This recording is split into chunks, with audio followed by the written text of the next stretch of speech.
He estado pensando en el tema acerca de ser llenos del Espíritu Santo. Y la razón es porque hay mucha confusión acerca de este tema. Y también hay mucha falsificación. Y la verdad, eso a mí no me sorprende. Si ven alrededor del mundo, la gente lo que falsifica son las cosas valiosas. Nadie falsifica una hoja de papel o un periódico. La gente falsifica el oro y la plata. Entonces, cuando algo es falsificado, tenemos que entender que lo original es muy valioso. Entonces, debes saber más que cualquier otra cosa que el diablo puede falsificar el bautismo, la plenitud del Espíritu Santo y la cristiandad. Y por eso es que hay una gran confusión acerca de esto. Y es como entrar en un laberinto. Pero los que perseveren de todo corazón, estos serán los que no se perderán y obtendrán lo original de Dios. Esto se los puedo asegurar. Entonces nos preguntamos, ¿por qué Dios permite esto? ¿Por qué Dios permite que el engaño entre en medio de su pueblo? Si yo sé que un hombre es un estafador, yo no voy a permitir que venga a mi casa y hable con mis hijos. Pero Dios es un padre más amoroso de lo que yo soy. Y sin embargo, Él lo permite. Así que debe haber una muy buena razón, porque su sabiduría es más grande que la mía.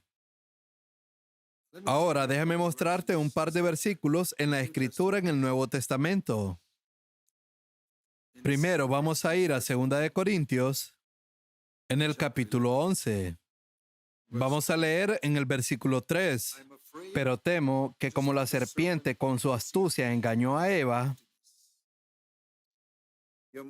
vuestros sentidos sean de alguna manera extraviados de la sincera fidelidad a Cristo. Entonces, lo que vemos aquí es, tan pronto como Dios creó a Adán y Eva, los unió en matrimonio y luego los llevó al jardín, lo primero que leemos en las Escrituras es que el diablo los engañó. Y así como les dije, que si yo sé que un hombre es un estafador, yo no lo dejaría entrar a mi casa porque engañaría a mis hijos. Entonces, ¿por qué Dios permitió que Adán y Eva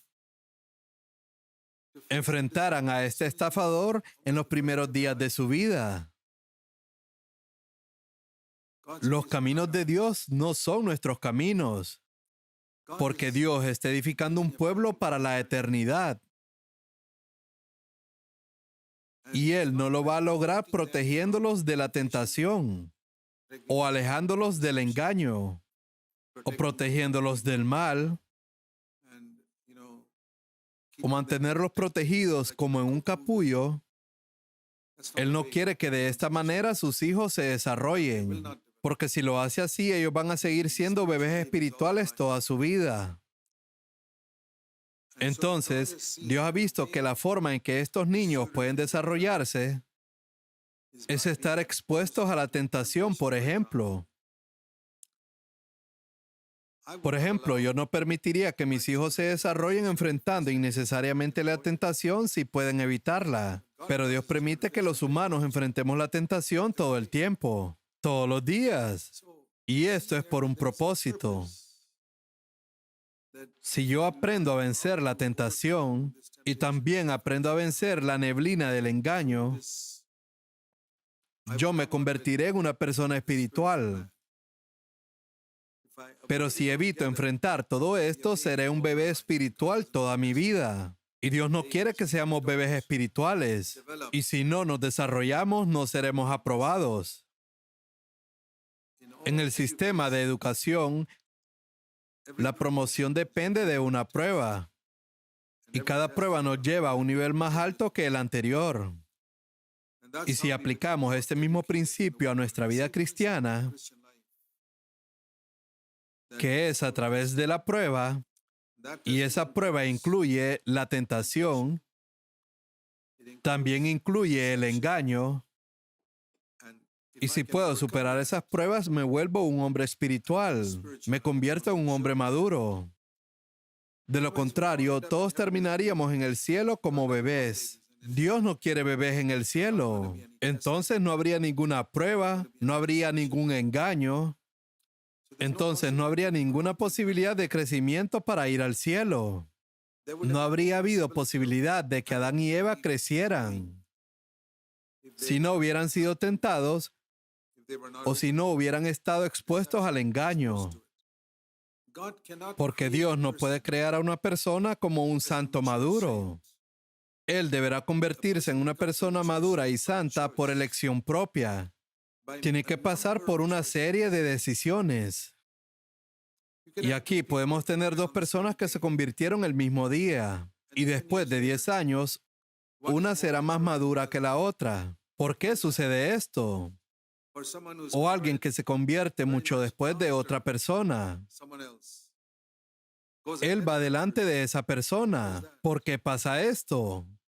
Si ven a su alrededor, y también en medio de ustedes en esta iglesia he visto que muchos que estaban en la iglesia desde el principio, ellos estaban dispuestos a aprender de muchas maneras prácticas, pero parece que no alcanzaron la madurez espiritual. Y así ellos pudieron haber ayudado a otras personas. Y muchos otros que han llegado más tarde han podido llegar a esa madurez. ¿Por qué sucede eso? Entonces, no depende de la cantidad de años que estés en una iglesia. Eso no va a determinar si eres maduro o no. Por ejemplo, cuando un niño crece y llega a la edad de 20 años, eso no significa que sea una persona madura, porque puede tener 20 años y comportarse como un niño. Porque un niño puede tener 10 años y comportarse más maduro que el de 20, porque depende de todo lo que han estado expuestos o cómo sus padres los han entrenado. Dios quiere capacitarnos a todos, pero no puede hacer mucho con nosotros si no respondemos. Entonces, si no resisten el entrenamiento de Dios, estarán en el mismo nivel por muchos años escuchando las mismas verdades y no van a madurar. Y otros que lleguen más tarde y sean radicales de todo corazón, ellos van a madurar en poco tiempo. Y durante más de 2000 años, esto ha sido una realidad en el cristianismo. Y así ha sido desde el primer siglo hasta el día de hoy. Entonces aquí dice que Dios permitió que Adán y Eva fueran engañados por Satanás. Y Satanás logró engañarlos. Y esto con el propósito para que crecieran y fueran maduros, porque hubiera sido igual cuando pasas del kinder, vas a primer grado y luego al segundo. Dios hubiera pasado por muchas pruebas a Adán y Eva, pero ellos fallaron en la primera. Y si ven a los grandes hombres y mujeres en el Antiguo Testamento, Dios los probó. Déjame mostrarte un ejemplo. En Génesis capítulo 22 habla acerca de Abraham. Dios llamó a Abraham cuando tenía 75 años y lo puso a prueba. Era un hombre de 75 años. Probablemente ganó mucho dinero, construyó una casa, se jubiló y se estableció.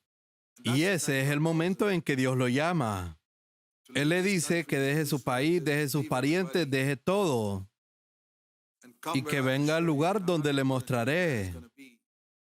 Pero haré de ti una gran nación, así que confíe en mí. Y así de esta manera lo probó. Y Abraham estaba dispuesto a confiar en Dios, dejar a los miembros de su familia para nunca volverlos a ver. ¿Se imaginan que Dios hubiera ido a buscar a otro hombre antes de ir donde Abraham, en Ur de los Caldeos? Supongamos que Dios fue a ver a alguien más y le dijo: quiero hacer una gran nación de ti. Sal de Ur de los Caldeos. Ven, sígueme a la tierra que te mostraré. Y supongamos que este hombre le dijo: Señor, Me estoy estableciendo, no puedo dejar a mi familia. Entonces Dios le dice, está bien, no te molestaré. Entonces Dios se va y busca a alguien más y encuentra a Abraham. Eso pudo haber pasado, que Abraham fue la segunda opción de Dios. Y Abraham dijo que sí. Y después de 50 años, él tenía aproximadamente más de 110 años. Y leemos en Génesis capítulo 22, en el versículo 1, Dios probó a Abraham de nuevo. Eso es mucho después de que caminó con el Señor durante tantos años, por lo que descubre que Dios lo prueba constantemente para llevarlo a un nivel más alto y llevarlo a un nivel mayor del conocimiento de Dios. Y él nuevamente pasó la prueba. Y esta prueba sí que fue difícil, cuando él tuvo que ofrecer a su hijo. Y de esta manera te das cuenta de que Dios te está llevando a pruebas más fuertes. Recuerda que Él quiere que tú madures.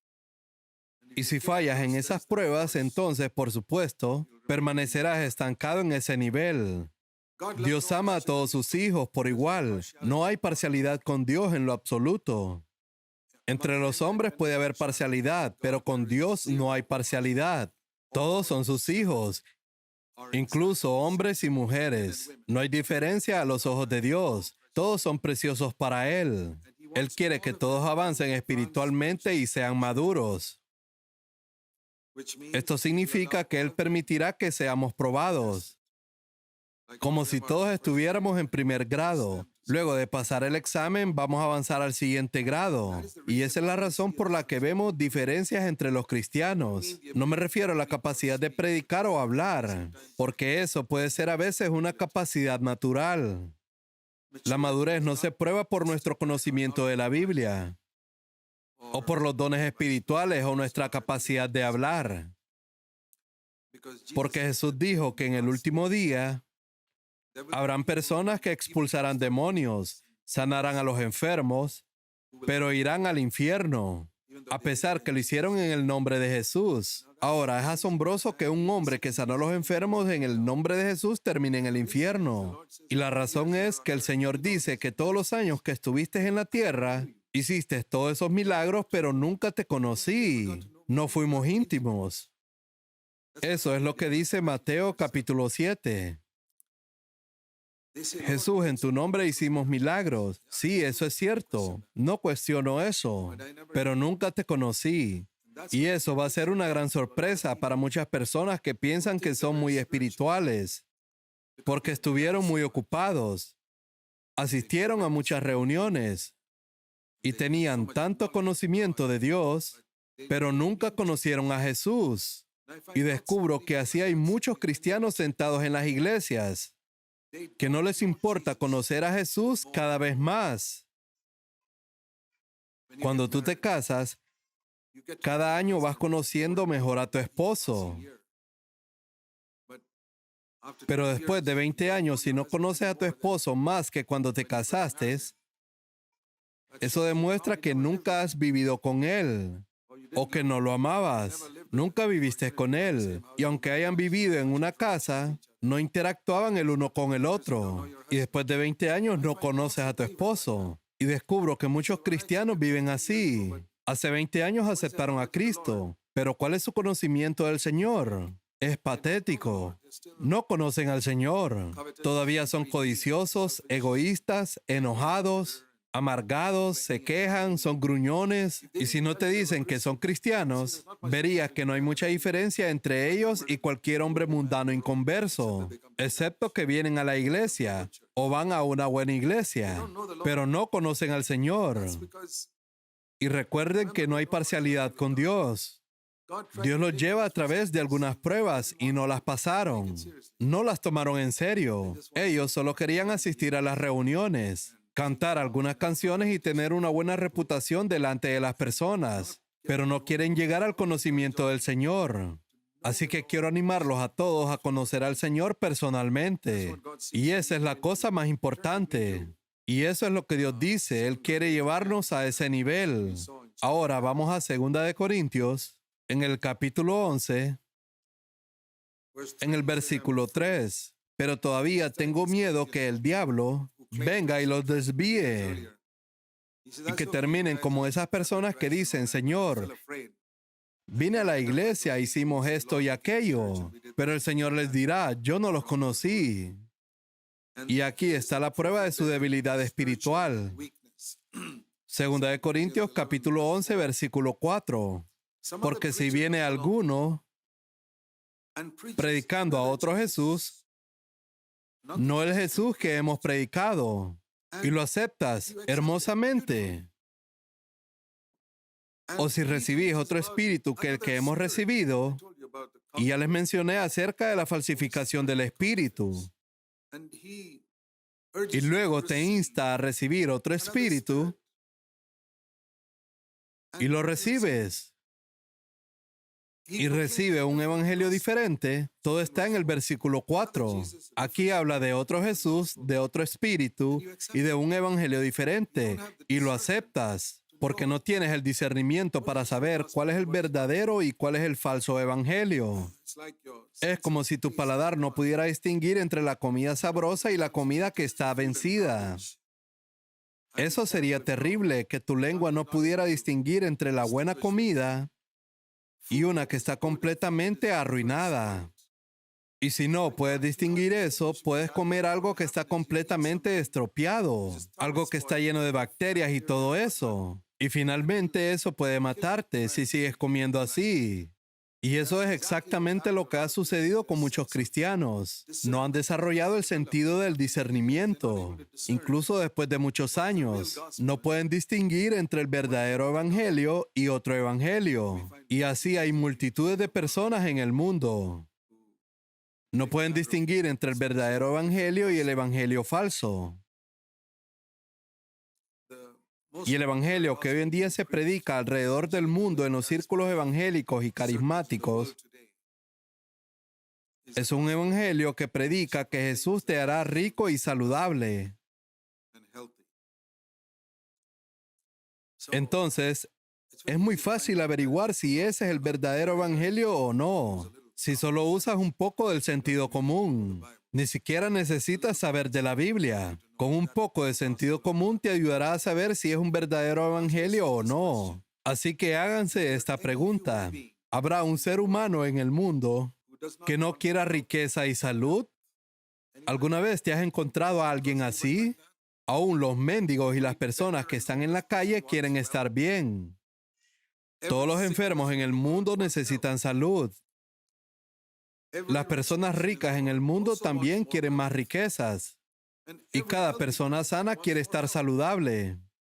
Entonces, desde el más pobre hasta el más rico quieren más dinero. Y también desde el más pobre hasta el más rico quieren estar saludables. No hay nadie en el mundo que no quiera riquezas y salud. Y eso es verdad. La Biblia dice que Jesús vino al mundo y el mundo lo rechazó. Entonces, ¿por qué el mundo lo rechazó? Si Jesús vino a ofrecer salud y riqueza. Porque el mismo hecho de que lo mataron prueba que no estaba ofreciendo lo que todo el mundo quería. No necesitas saber la Biblia para darte cuenta que ese evangelio es falso. Pero sin embargo, es sorprendente cómo hay miles de cristianos en el mundo el día de hoy que son engañados por eso. E incluso muchos que piensan que no son engañados. Porque en secreto pueden estar esperando que Jesús les dé más riquezas y salud. Y esto los perturba y enferma. Y se molestan si Dios no les da alguna cosa material que ellos anhelan. O un trabajo que anhelaban desesperadamente y no lo consiguieron. Y dicen, ¿por qué Jesús no me lo dio a mí? Y creen que Jesús vino a la tierra para darnos buenos trabajos, o para darnos lindas casas, un buen auto, buena salud. Incluso hay personas que no creen en ese evangelio. ¿Y qué es lo que el hombre no quiere? Vamos al libro de Romanos, en el capítulo 3, hace una descripción sobre la raza humana. Y dice aquí en Romanos capítulo 3, en el verso 10, esta es la descripción del hombre y todas las personas en el mundo. No hay justo, ni aún uno. En el mundo hay muchas personas que se creen justas, pero aquí la Biblia dice que no hay nadie justo, ni siquiera uno. No hay nadie que entienda a Dios. Y aquí está lo más asombroso, que no hay nadie que busque a Dios. ¿Será eso verdad? Mira a todas las religiones donde la gente va en peregrinaciones y gastan millones de dólares dando ofrendas a Dios en sus templos, mezquitas o iglesias, y viajan de aquí para allá, y hay muchas personas que se hacen sacerdotes y dejan sus profesiones para servir a Dios, pero aquí dice que no hay nadie que busque a Dios. Yo creo en la Biblia y creo que no hay quien busque a Dios. Todos se desviaron y aún se hicieron inútiles. Y hace esta descripción de la raza humana. Si comienzas aquí, puedes encontrar la salvación. Si crees que eres una especie de buena persona y que por eso Dios te encontró, este es el motivo por el cual no encuentras la plenitud de la salvación. Si puedo enfrentar esto y decir, Señor, realmente veo que no soy una persona justa. No hay quien entienda, no hay quien busque a Dios. En el verso 11, todos se desviaron a una, se hicieron inútiles. Solo estoy leyendo lo que está escrito. Aquí en el verso 12, no hay quien haga lo bueno, no hay ni siquiera uno. Sepulcro abierto es su garganta, con su lengua engañan. Veneno de áspid hay debajo de sus labios. Su boca está llena de maldición y de amargura. Y si no derramo sangre literalmente apuñalándolos, los apuñalo con mi lengua. Y derramo sangre. Quebranto y desventura hay en sus caminos. Y no conocieron camino de paz. No hay temor de Dios delante de sus ojos. Esta es la descripción de la raza humana para Dios. Pero si eres orgulloso, no aceptarás esto. Y esa es la razón por la cual su experiencia con Cristo es muy superficial y seguirá siendo superficial para siempre. Quiero que seas muy honesto. ¿Cuántas veces has ido a tu casa para leer Romanos capítulo 3 del versículo 10 al 18? De confrontarse y preguntarse si esta descripción honesta muestra tu condición inconversa, pero tengo la sensación que algunos de ustedes han dicho, no, yo no soy tan malo. Entonces, no es de extrañar que su experiencia con Cristo sea superficial y por eso no creces mucho espiritualmente. Si crees en el veredicto de la Biblia, y es como cuando vas al médico, él te da un diagnóstico sobre tu salud física y te dice que tienes una enfermedad y tú vas y la aceptas. Pero veo que muchos cristianos no aceptan lo que la Biblia dice acerca de su condición espiritual. Y si no aceptas lo que el médico te dice sobre tu condición física, él no te puede ayudar. Él te dice, te haré un medicamento que probablemente va a ser doloroso. Y si tú dices, no, yo no estoy tan mal, entonces te mueres de esa enfermedad. Y esa es exactamente la razón por la que hay tantos creyentes nunca parecen progresar espiritualmente. Porque en primer lugar, aparte de que son fundamentalmente pecaminosos, porque no hay nada bueno en nuestra carne. Y esto es algo que no reconocen. Pero ahora miremos a Pablo, que fue un gran hombre de Dios, santo que vivió en la tierra. Pero dice aquí en Romanos capítulo 7, versículo 18, y yo sé que en mí, esto es en mi carne, no mora el bien. ¿Ya te diste cuenta de eso? Estoy tratando de decirte cómo ser lleno del Espíritu Santo. Porque veo que muchos creyentes necesitan ser llenos del Espíritu Santo. Porque no están llenos del Espíritu Santo. Porque siguen siendo cristianos impotentes, superficiales y vacíos. Y esa no es la forma en que Dios quiere que seas. Porque van a algún lugar y sienten una manifestación y dicen, estoy lleno del Espíritu Santo. Ya estoy bautizado. Así que para ayudarte a entender cómo ser lleno del Espíritu Santo, tenemos que obtener un diagnóstico adecuado de nuestro estado espiritual. Y en mi carne no mora el bien. Y este es el apóstol Pablo. En mi carne no hay nada bueno.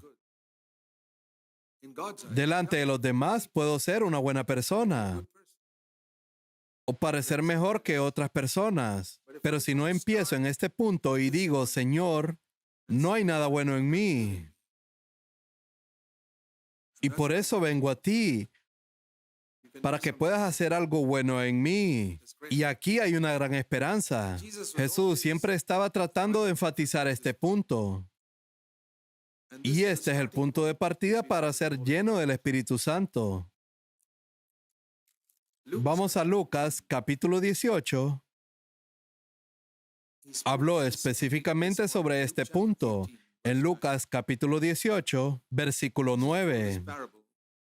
Jesús habló en esta parábola a unos que confiaban en sí mismos como justos y menospreciaban a los otros. Creían que no eran tan malos como los demás. Miraban a los demás y decían, yo no soy como ellos. Y aquí habla de la historia acerca del fariseo.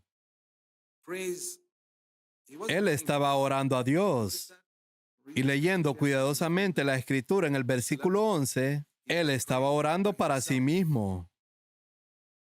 Y probablemente no se dio cuenta. El fariseo no estaba orando a Dios, estaba orando a sí mismo. ¿Y sabes cómo se llamaba a sí mismo? Dios. Al menos era sincero. Él era su propio Dios. Él oró para él mismo y dijo, Dios, te agradezco por no ser como estas personas. Y Jesús fue tan preciso cuando habló. Muchas personas o cristianos cuando oran no están orando a Dios. Ellos oran para ellos mismos. Las palabras que ellos usan suenan como si estuvieran orando a Dios, pero no están orando a Dios. Por eso no obtienen una respuesta. Si tuvieran una relación con Dios, habría una respuesta, porque no están donde deberían comenzar. Señor, no hay nada bueno que habite en mí. Por eso te necesito tan desesperadamente. Y él aquí se compara con las peores personas de la sociedad, con los estafadores, los injustos, los adúlteros. Ni siquiera le agradaba a este recaudador de impuestos. Y luego describe lo que hace. Él describe todas las cosas religiosas que hace. Y muy a menudo podemos pensar secretamente, yo no soy como estas personas que no van a la iglesia los domingos en la mañana. Nosotros estamos activos en la iglesia. No vamos a trabajar los domingos, mejor vamos a la iglesia. Y hacemos tantas cosas. Tal vez ponemos un poco de dinero en la caja de ofrendas y otras cosas por las cuales nos felicitamos internamente. Y por otro lado estaba el recaudador de impuestos. Él estaba parado lejos, ni siquiera levantaba los ojos al cielo. Y le dijo a Dios, todo lo que puedo decir es que soy un pecador. Por favor, ten piedad de mí. Y Jesús dice que este hombre se fue justificado a casa. Y obviamente a partir de ese momento él creció espiritualmente. ¿Y dónde quedó este otro hombre que se exaltó a sí mismo? Él vivió en ese mismo estado para siempre. Y yo he visto mucha gente así. Y creo que esa es la razón por la cual algunas personas que vienen a la iglesia regularmente nunca crecen mucho. Nunca crecen como deberían. Porque no han entendido esto que es tan básico. Y no vienen a Dios desesperadamente. Y quiero usar una analogía, una ilustración humana. Supongamos que usted tiene el peor tipo de cáncer. Y aquí hay un médico que tiene una gran reputación por ser el mejor en curar quirúrgicamente los peores tipos de cáncer. ¿Usted no acudiría a él? Tal vez sin importar el costo, incluso si tu seguro no lo cubre, porque quieres vivir. Irías donde él y aceptarías que tienes el peor cáncer, pero puede curarte. Entonces reconoces que necesitas su ayuda. Así que eso es lo que hizo este recaudador de impuestos. Dijo, Señor, solo soy un caso perdido. Ayúdame. Quiero que me salves, que me hagas una persona piadosa. Sé que fui creado para ser un reflejo de la imagen de Dios, pero eso no es lo que soy ahora. Me siento culpable. Aparento ser un cristiano porque voy a la iglesia, pero la verdad no te conozco, Señor. No puedo crecer espiritualmente. Todo este tiempo he estado estancado en el mismo lugar. No tengo gozo en mi vida cristiana. Y creo que hay algo mal en mi cristianismo. Señor, reconozco mi condición. Necesito tu ayuda. Jesús les dijo una vez sarcásticamente a los fariseos en el libro de Mateo, en el capítulo 9, cuando los fariseos vieron, esto está en Mateo capítulo 9, versículo 10. Jesús estaba en la mesa con los peores pecadores de la ciudad. Y esto no lo hacían las personas santas. Ellos no se sentaban con los peores pecadores de la ciudad en la mesa. Solo se sentaban con personas santas. Pero Jesús estaba ahí con los peores pecadores. Así que las supuestas personas santas se preguntaron entre ellos, ¿cómo este hombre puede ser el Hijo de Dios y estar sentado ahí con estas personas pecadoras? Y luego Jesús sarcásticamente les dijo, los sanos no tienen necesidad de médico, sino las personas que están enfermas. Los enfermos son los que necesitan un médico. Y lo dijo con sarcasmo. Ellos creían que todo estaba bien porque iban regularmente a la iglesia, hacen buenas cosas, son personas religiosas y tienen una buena reputación. Está bien, no vine por ustedes. Pero los pecadores sí están desesperados, necesitan ayuda.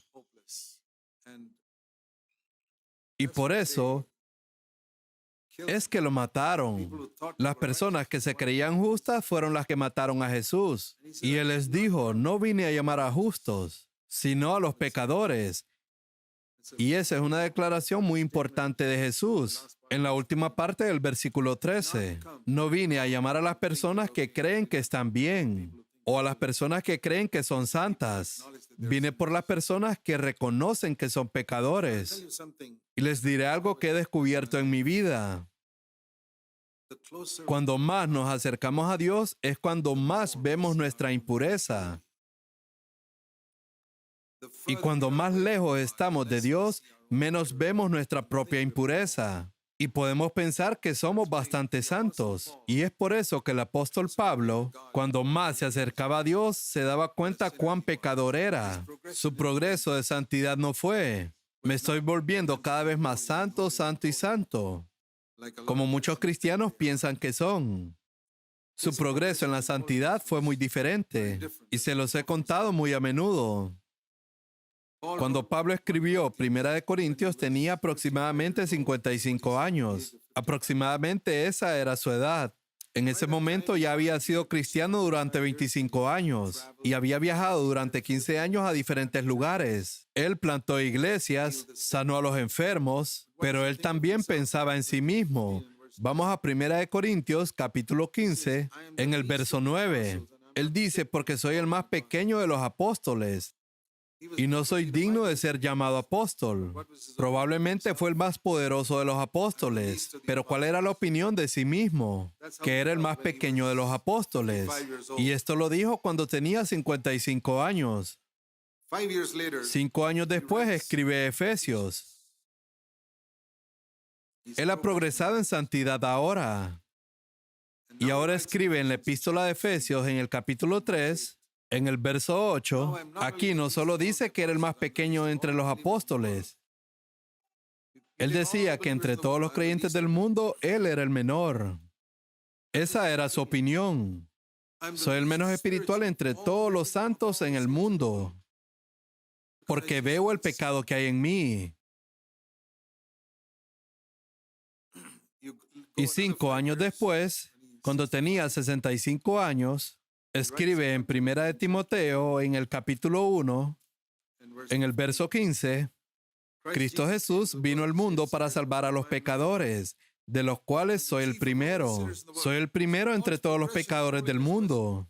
Entonces, el progreso de la santidad de Pablo fue así. Primero, era el más pequeño entre todos los apóstoles.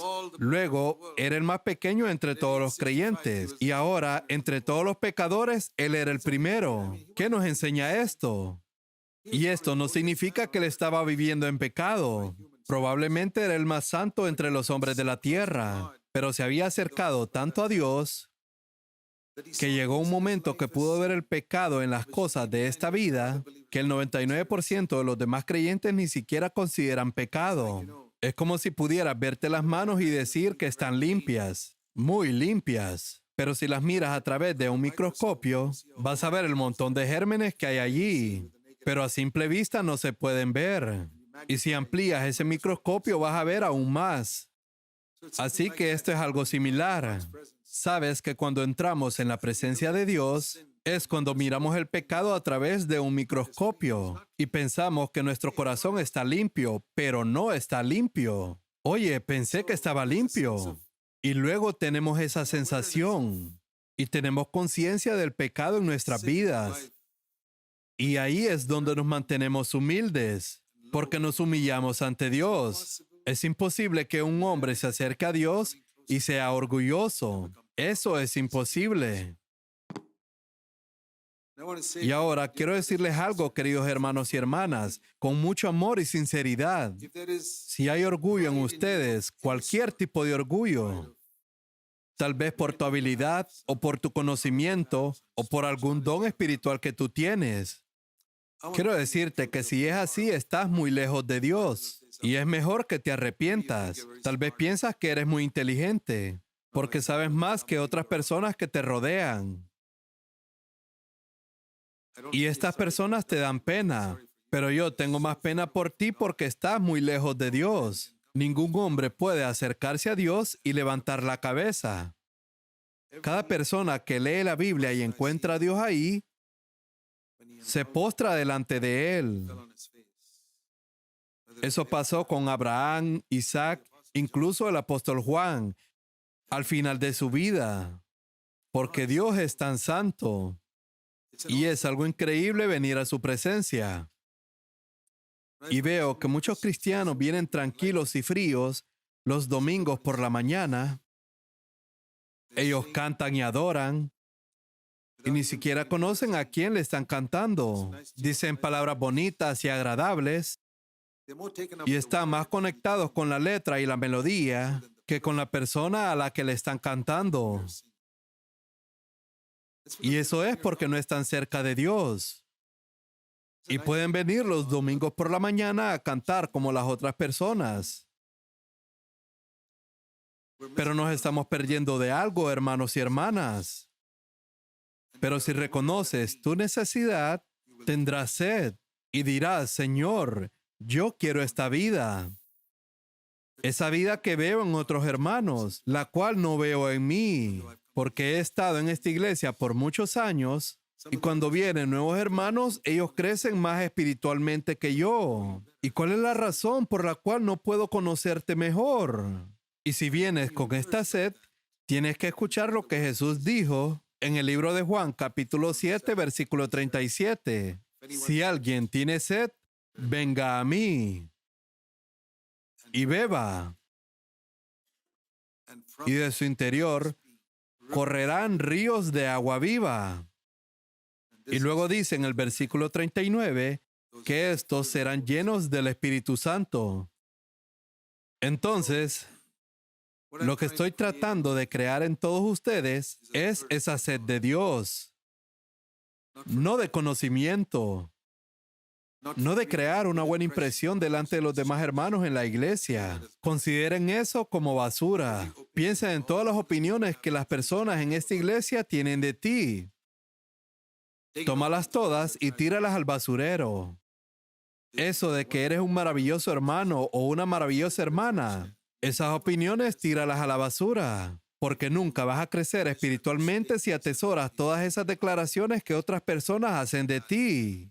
Porque le das mucho valor y te aconsejo que las tires a la basura. Luego que tires toda esa basura, dile al Señor, ¿qué saben ellos de mí?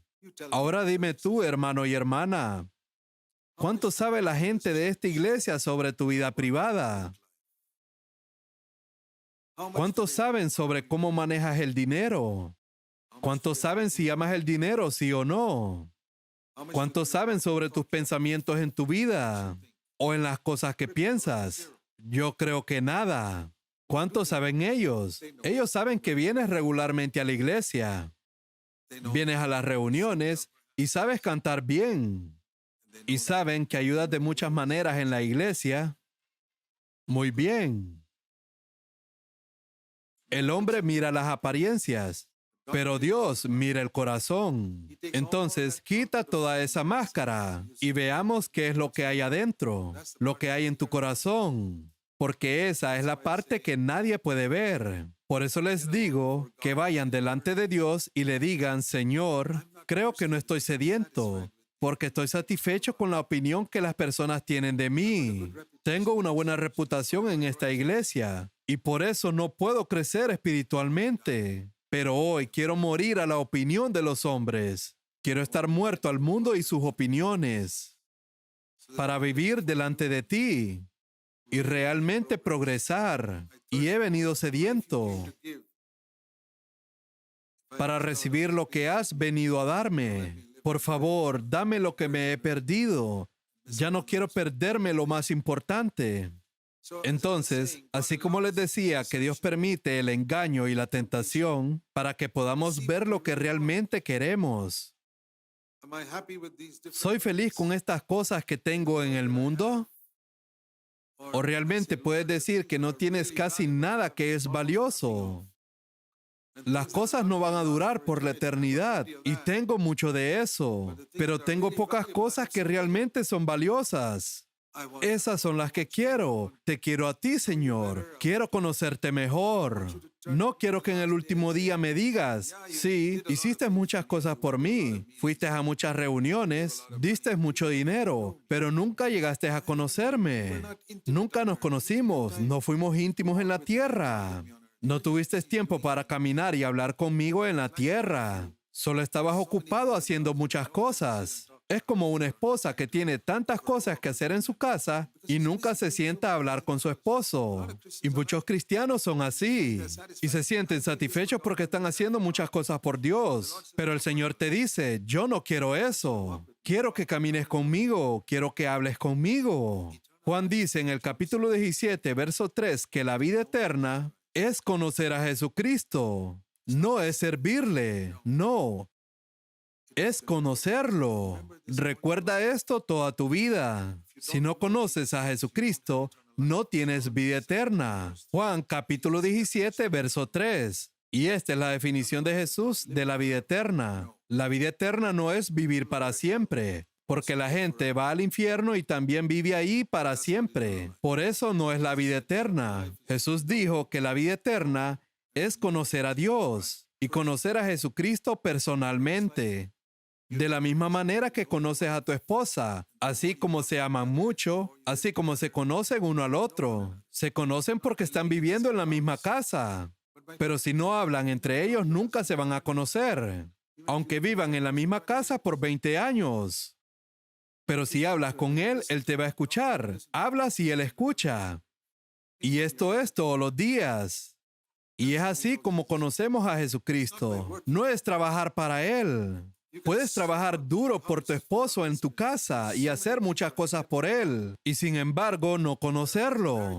Y hay muchos matrimonios así, en los que no trabajan mucho el uno para el otro. El esposo trabaja duro y gana el dinero, y la esposa trabaja duro en casa, y ambos hacen muchas cosas, pero nunca pasan tiempo juntos. Y si hablan, se aburren el uno al otro, porque están ocupados.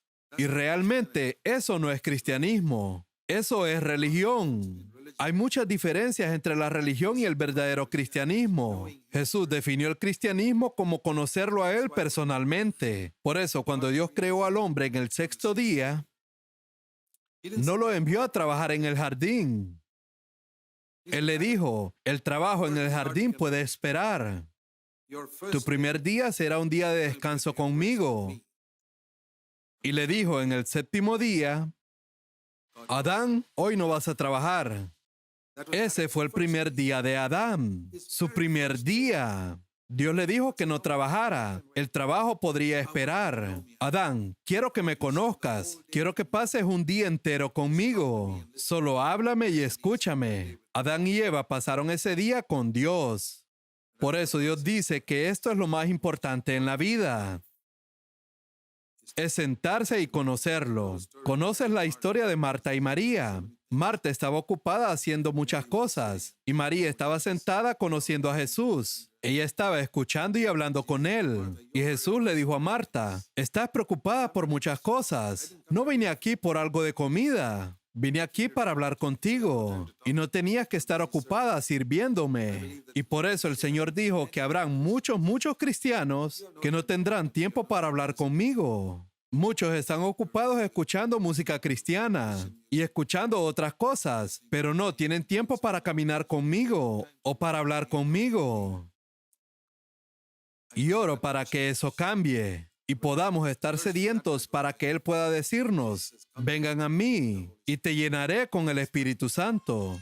Vamos a orar. Amado Padre Celestial, oramos para que podamos aplicar estas verdades a nuestras vidas. Ayúdanos para poner esto por obra, no temporalmente, sino permanentemente. Que podamos conocerte y siempre estar sedientos por ti todo el tiempo. Oramos en el nombre de Jesús. Amén.